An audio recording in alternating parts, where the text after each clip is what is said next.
PSL is the biggest cricket league. विश्वास नहीं हो रहा? होना भी नहीं चाहिए। पीएसएल का हाल इतना खराब है कि पीएसएल चलते हुए भी फैंस को आज पुरानी पिक्स एडिट करके प्रोपेगेंडा चलाते हुए टाइम पास करना पड़ रहा है।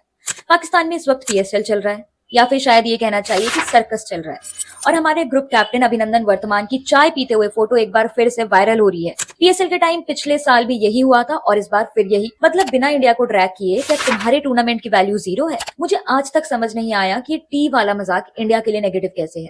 जरा लॉजिक देखिए।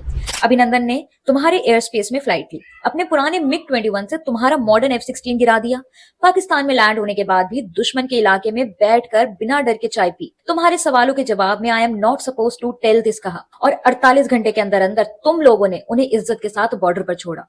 इसे बेइज्जती नहीं, इसको एब्सोल्यूट चैट बिहेवियर कहते हैं। अब जरा इनके इंटरनेशनल स्टैंडर्ड भी देख लेते हैं।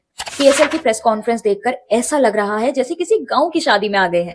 यहाँ तक कि डेविड वार्नर भी इनके अनप्रोफेशनल बिहेवियर देखकर हैरान रह गए, और उन्होंने तो यहाँ तक कह दिया कि ये कैप्टन्स नहीं है, ये स्कूल किड्स की तरह बिहेव कर रहे हैं। अब जब एक इंटरनेशनल प्लेयर तुम्हें आईना दिखाए तो समझ जाओ कि तुम्हारा लेवल क्या है। ऊपर से इनका फ्यूल क्राइसिस से तो बुरा हाल है। मतलब पीएसएल शुरू हो गया है पर स्टेडियम्स खाली हैं, क्योंकि पाकिस्तान में फ्यूल क्राइसिस इतना बढ़ गया है कि पीएम शहबाज शरीफ को रिक्वेस्ट करनी पड़ी कि लोग ज्यादा हिले डुले नहीं। पीसीबी चेयरमैन मोहसिन नकवी ने ये साफ कह दिया कि मैचेस होंगे पर बिना क्राउड के और सिर्फ 2 वेन्यू पर। देश में तेल नहीं है, बिजली का कोई ठिकाना नहीं है, पर मजाक इन्हें इंडिया का बनाना है। यार प्रायोरिटी सेट करो पहले, फिर बात करना। अब एक और असलियत की बात कर लेते हैं जो इनसे हजम ही नहीं हो रही है।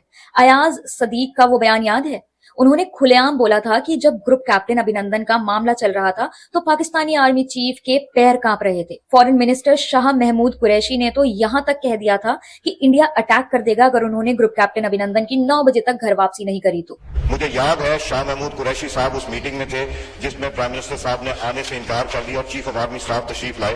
पैर कांप रहे थे, पसीने माथे पे थे, और हमसे शाह महमूद साहब ने कहा कि खुदा का वास्ता है अब इसको वापस जाने दें, क्योंकि 9 बजे रात को हिंदुस्तान पाकिस्तान पे अटैक कर रहा है। ये है तुम्हारी रियलिटी। खौफ का आलम ये था कि 9 बजने से पहले ही घर वापसी करानी पड़ी। तो मेरे प्यारे पड़ोसी, फोटो दिखाकर खुश होना बंद करो। अब इतना सच सुन लिया है तो थोड़ा सा स्ट्रेस भी हो गया होगा। तो चलो बोल ही देती हूँ, लो चाय पी लो।